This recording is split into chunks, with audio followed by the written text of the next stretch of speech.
Hi guys, welcome to the next video of 9 chapter. इसके पहले वाली वीडियो में अपन ने क्या पढ़ा कि स्मॉल स्केल जो फिक्स शॉप थी वो क्या होती है और वो अपने बिजनेस कैसे कैसे कर सकते हैं।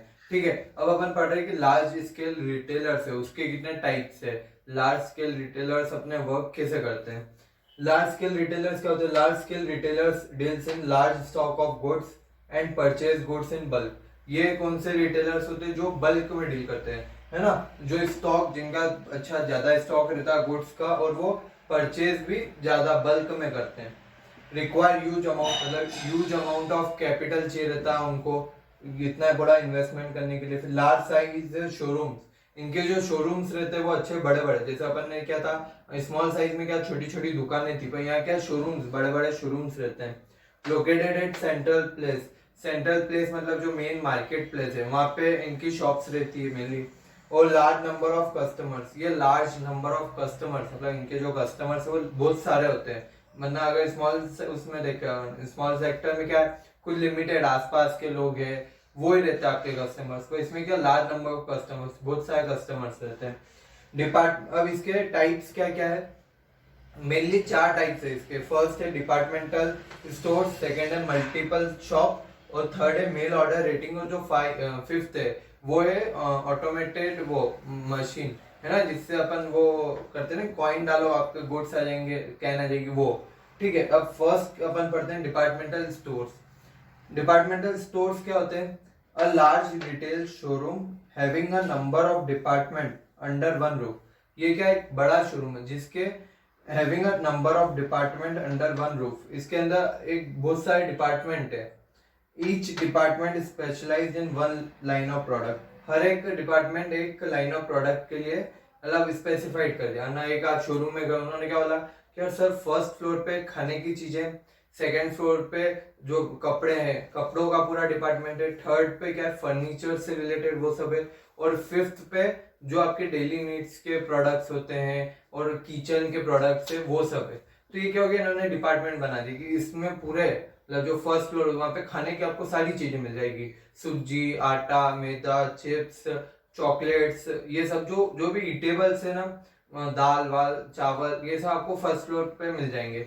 सेकंड पे आपको क्या मिलेगा कि जो भी वो है क्लोथ्स है मतलब कि मेंस के, वुमेन्स के, चिल्ड्रंस के जूते चप्पल जो भी पहनने की चीज है वो सब कहीं पे मिल जाएगी आपको सेकंड फ्लोर पे। फिर आप थर्ड फ्लोर पे जाओगे तो वहां पे क्या है अपन ने क्या बोला था थर्ड फ्लोर पे है फर्नीचर, तो वहां पे आपको फर्नीचर्स की बहुत सारी रेंज मिल जाएगी। और फोर्थ पे क्या है कि किचन के सामान, डेली नीड्स के सामान, तो आपको फोर्थ फ्लोर पे वो मिल जाएंगे। तो ये क्या इन्होंने एक ही रूफ के अंदर अलग अलग डिपार्टमेंट बना दिए और उसी डिपार्टमेंट में अब आपको जिस डिपार्टमेंट में काम है उसमें जाओ, आपका काम करके आ जाओ। तो इससे क्या फायदा हुआ, क्या उनको एक ही शॉप में सारे, एक तो कस्टमर को क्या फायदा हुआ एक ही शॉप में गया और सारे काम हो जाते हैं, उसको अलग अलग एक एक दुकान भटकना नहीं पड़ता है। और इनको क्या था ये एक लार्ज अमाउंट में परचेज करते हैं तो इनको डिस्काउंट भी मिल जाता है जो शोरूम वाले रहते हैं इनको। फीचर्स क्या, लार्ज साइज, इनका जो ऑपरेशन है लार्ज साइज में मतलब जो शोरूम है वो अच्छा बड़ा बना हुआ है। सेकंड क्या, वाइड रेंज, इनका रेंज ऑफ प्रोडक्ट्स बहुत सारी मिल जाएगी। आप अगर खाने के लिए गए तो आप देखोगे खाने की इतनी सारी आइटम्स है, इधर मैगी पड़ी है, इधर मतलब सॉस है, फिर खाने में और क्या होता है दाल चावल ये सब चीजें भी है, फिर चॉकलेट्स भी है। तो क्या बहुत सारी रेंज मिल गई आपको। डिपार्टमेंटली ऑर्गेनाइज्ड, ये बिल्कुल ऑर्गेनाइज्ड रहते हैं। ऑर्गेनाइज मतलब पता है ये व्यवस्थित है ना। तो पूरे डिपार्टमेंट उन्होंने बिल्कुल व्यवस्थित बांट रखे। यार इसके लिए अगर आपको जाना है तो यहाँ पे जाओ, अगर उस दूसरे डिपार्टमेंट की चीज चाहिए तो आपको ऊपर जाना पड़ेगा। ठीक है, फिर सेंट्रल परचेज, इनकी जो परचेज होती है मान लो चारों जो अलग अलग है इनकी परचेज सेंट्रल होती है मतलब एक साथ में ही होती है। ठीक है, तो उससे क्या है अगर अपन ज्यादा बड़ा ऑर्गेनाइजेशन अपना तो हम बल्क में परचेज करेंगे, है ना, तो उससे अपने को क्या है एक तो ट्रांसपोर्टेशन कॉस्ट भी कम हो जाती है। अगर मैं ईटेबल्स और फर्नीचर तो ये साथ में एक ही ट्रक में मंगा रहा हूँ तो मेरी क्या वो जो ट्रांसपोर्टेशन कॉस्ट है वो सब में डिवाइड हो जाएगी। वरना अगर सिर्फ ईटेबल्स ही मैं ऑपरेट कर रहा होता तो सिर्फ ईटेबल्स के लिए मेरे को इतना बड़ा ट्रांसपोर्टेशन कॉस्ट करना पड़ता। तो इससे क्या है क्या सेंट्रलाइज परचेज से क्या होता है कि कॉस्ट कम हो जाती है। सेंट्रल लोकेशन पे इनकी जो शोरूम्स रहते हैं, सेंट्रल लोकेशन मतलब मार्केट के बीचों बीच या ऐसी जगह रहते हैं जहाँ कंज्यूमर्स इजीली पहुंच पाए। फिर क्या, एलिमिनेट मिडिलमैन। ये क्या करते हैं, डायरेक्ट ज्यादा अमाउंट बल्क में परचेज करते हैं तो डायरेक्ट मैन्युफैक्चरर से ही परचेज कर लेते हैं, बीच में मतलब जो होलसेलर है इनको इन्वॉल्व नहीं करते हैं। तो इससे क्या, इनका मार्जिन जो है, प्रॉफिट मार्जिन वो ज्यादा हो जाता है। तो ये कस्टमर जैसे अपन लोग हैं, अपने को ये ऑफर भी दे देते हैं। तो इसलिए अपन देखते हैं ना कि मॉल्स में ऑफर चल रहे हैं 10%, 20%, 30%, और जो नॉर्मल शॉपकीपर वो इतना ऑफर नहीं देता। तो ये क्यों, क्योंकि यार वो बीच में जो मिडिल मैन है वो उनको हटा देते हैं और वो अपना मार्जिन बड़ा कर लेते। तो इससे क्या, वो डिस्काउंट भी मतलब ज्यादा दे सकते हैं अपने को। एडवर्टाइजिंग, वो एडवर्टाइजिंग भी एक लार्ज स्केल पे करते हैं कि यार पूरा एक ही एडवर्टाइजमेंट में वो बता देते हैं कि हमारे चारों स्टोर्स हो, चारों स्टोर्स के एक ही साथ में वो हो जाती है, एडवर्टाइजमेंट भी हो जाता है। ये क्या हुआ, डिपार्टमेंटल स्टोर्स। अब सेकंड क्या, मल्टीपल शॉप चेन और चेन स्टोर्स। मल्टीपल शॉप्स ये मेनली मतलब ये दोनों का नाम वही है। ये मेनली कहाँ पे यूज होता है, यूरोप में यूज होता है, उसको मल्टीपल शॉप बोलते हैं, और यूएसए में उसको चेन स्टोर्स बोलते हैं। ठीक है, दोनों एक ही चीज है, नाम अलग अलग, मतलब वहाँ लोग चेन स्टोर के नाम से बोलते हैं, यहाँ मल्टीपल शॉप। तो अपन इंडिया वाले दोनों किसी भी नाम से बोल देते हैं। ठीक है, इसका ये refers to a number of identical retail shop located in different parts of the city. ये क्या है, मतलब number of identical retail shop, मतलब एक जैसी रिटेल शॉप है ना। और this shops are owned and control by single organisation, मतलब इसके जो ओनर है वो सिंगल एक ही ओनर है। पर इन्होंने क्या करा, अपनी शॉप्स बहुत सारी आपकी सिटी में या फिर ऑल ओवर द इंडिया बहुत सारी शॉप्स खोल रखी है जो एक जैसी, आइडेंटिकल मतलब कि एक जैसी। आपने अगर आपकी सिटी में देख के गए, दूसरी सिटी में गए, वहां भी सेम टू सेम। जैसे एग्जांपल क्या हुआ, डीमार्ट। डीमार्ट के जो मॉल्स रहते हैं वो क्या देखोगे आप, अगर आपकी सिटी में तो वैसा ही है, अगर आप दूसरी जगह जाके भी देखो तो उसके वैसे ही अंदर गुड्स जो है वो भी सेम ही मिलेंगे। बाटा का शोरूम हो गया, बाटा का शोरूम भी क्या है, अगर आपकी सिटी में तो उसके यहाँ जो प्रोडक्ट्स है वो आपको दूसरी सिटी में भी बाटा के प्रोडक्ट्स उसके वहाँ शोरूम पे मिल जाएंगे।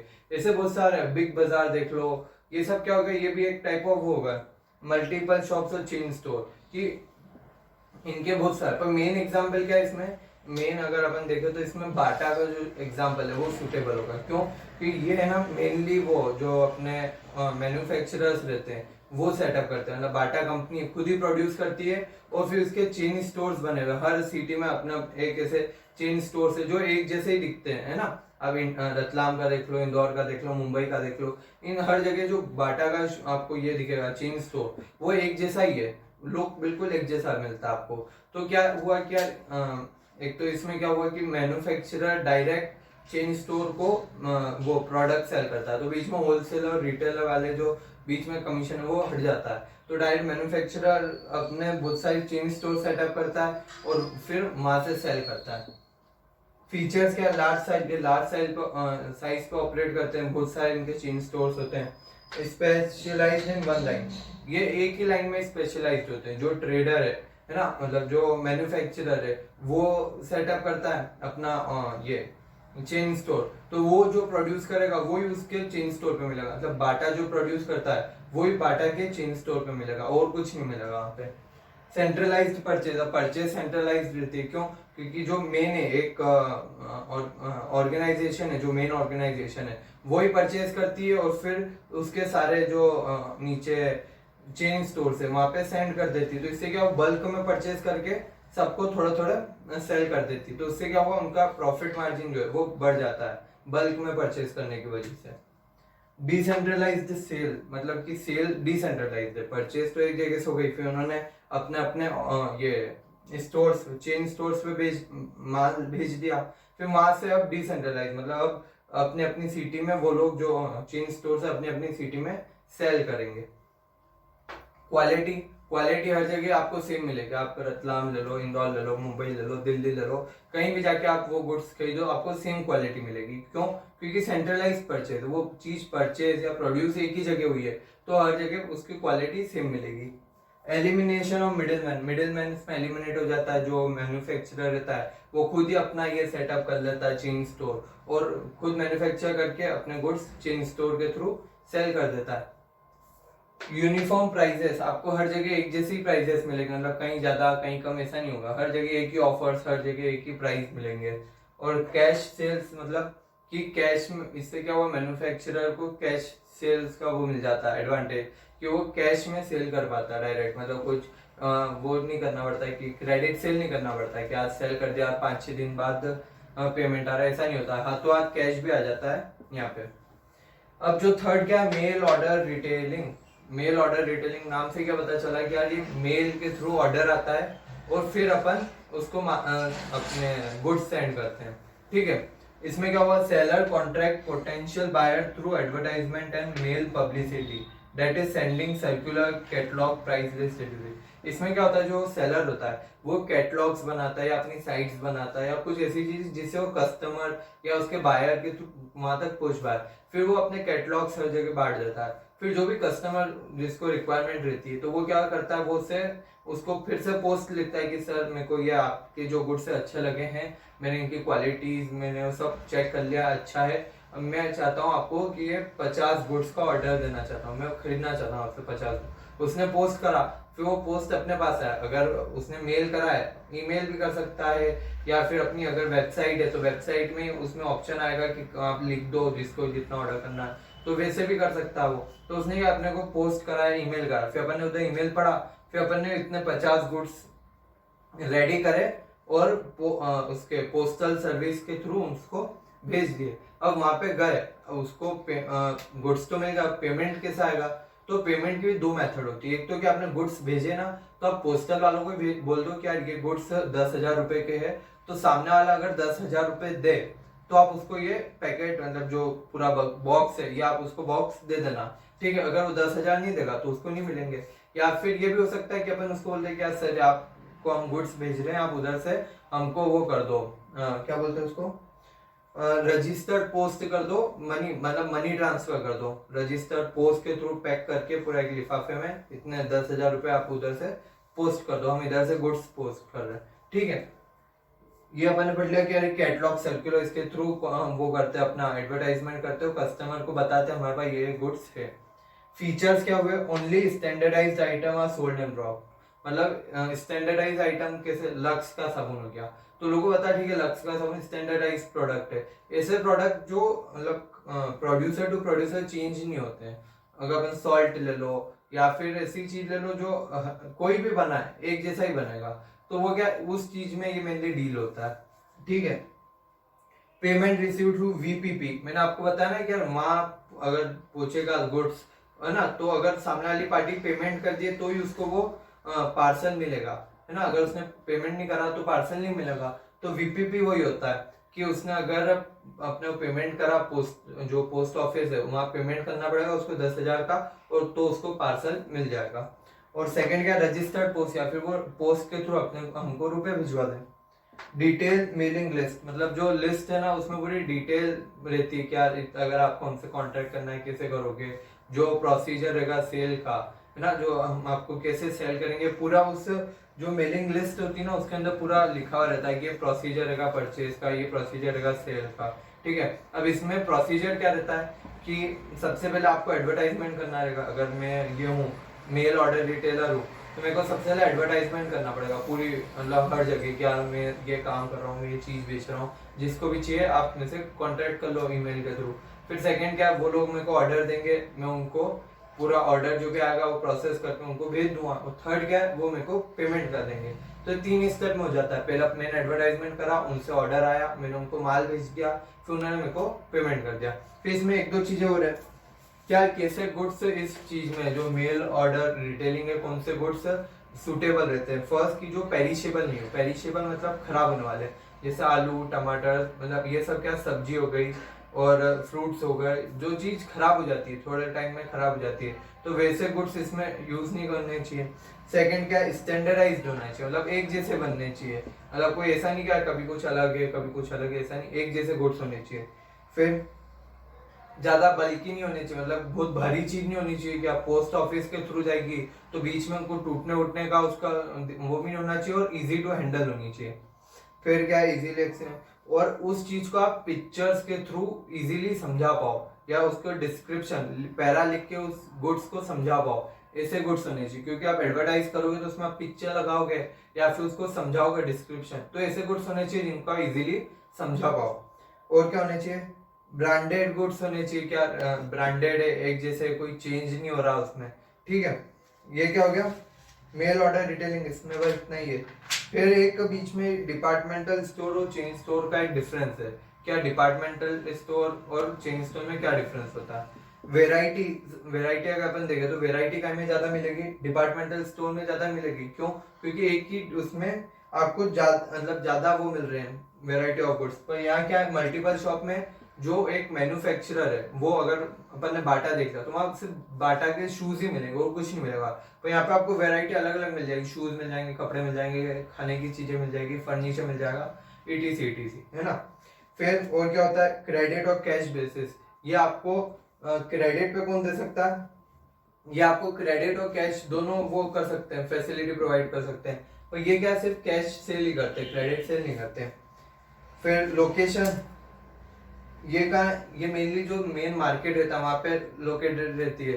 पर जो मल्टीपल शॉप है ये ऑल आउट सिटी, मतलब बहुत सारी जगह, दूसरी दूसरी जगह भी वो हो सकती है इसके शॉप्स। रिस्क ज्यादा टाइम है इसमें। रिस्क क्यों? क्योंकि यार आपने एक ही डिपार्टमेंट सब कर रखा है, तो अगर कहीं भी आपको वो हुआ, लॉस हुआ है ना, कहीं भी कुछ अगर एक भी उसमें प्रॉब्लम है तो आपको लॉस हो सकता है। तो इधर क्या है, क्या मल्टीपल शॉप्स में अगर एक कोई सा स्टोर नहीं चला तो ठीक है, आप उसके गुड्स दूसरे स्टोर के यहाँ भिजवा दो और बंद कर दो, ऐसा कर सकते हो। पर यहाँ आप ऐसा वो बंद नहीं कर सकते। अगर मान लो ईटेबल्स का आपके यहाँ चल ही नहीं रहा है, ठीक है, लोग प्रीफर नहीं करते आपके यहाँ की ईटेबल्स लेना, तो क्या हुआ, आप ऐसा नहीं कर सकते आप बंद करके अपन और कहीं खोल लेंगे, ऐसा नहीं होगा। ठीक है, इसमें तो क्या है, बहुत सारी शॉप्स है, अगर एक नहीं चल रही, एक बंद कर दी बात, तो उसमें जो सामान थे वो आप दूसरी जगह ले जाओ। पर यहाँ जो बचे हुए सामान है वो आप कहाँ ले जाओगे? आपके तो उसी डिपार्टमेंट में ही सब है। और क्या होगा कि आप प्राइसिंग टाइम में वो होती है कि इसमें जो डिपार्टमेंटल स्टोर्स है वहाँ यूनिफॉर्म प्राइसेस नहीं है, कहीं मतलब चेंजेस कुछ हो सकते हैं। पर इसमें अपन मल्टीपल शॉप्स में पढ़ा था क्या, यूनिफॉर्म प्राइसेस है कि एक जैसी प्राइसेस है। अगर आप इस मतलब कहीं इंदौर के उस पे बाटा शोरूम पे जाओ, मुंबई के जाओ, दिल्ली का, एक जैसी प्राइस मिलेगी आपको हर जगह। ठीक है, ये बहुत इजी है। अगर अपन 5-6 पॉइंट और एडवर्टाइजिंग, क्या एडवर्टाइजिंग कौन करता है, तो यहाँ पे डिपार्टमेंटल में एक ही ऑर्गेनाइजेशन है तो वो चारों डिपार्टमेंट का एडवर्टाइज कर देती है। पापा यहाँ पे इसमें कौन करता है, जो चेन स्टोर है उसमें नेशनल लेवल पे एडवर्टाइजमेंट होता है, कौन करता है? जो मेन मैन्युफैक्चरर है वो ही करता है। ठीक है, तो आज अपन ने क्या पढ़ लिया, क्या डिपार्टमेंटल स्टोर क्या होते हैं, मल्टीपल चेन शॉप्स क्या होती है, और मेल ऑर्डर रिटेलिंग ये क्या होता है। अब कल अपन पढ़ेंगे ये ऑटोमेटिक वेंडिंग मशीन, ये क्या होती है। फिर GST के बारे में पढ़ेंगे, गुड्स एंड सर्विस टैक्स। फिर कॉमर्स के बारे में थोड़ा पढ़ेंगे, क्या जो कॉमर्स के आगे बढ़ाने के लिए क्या क्या इनिशिएटिव ले रहे हैं अपन, ये सब। ठीक है, थैंक यू।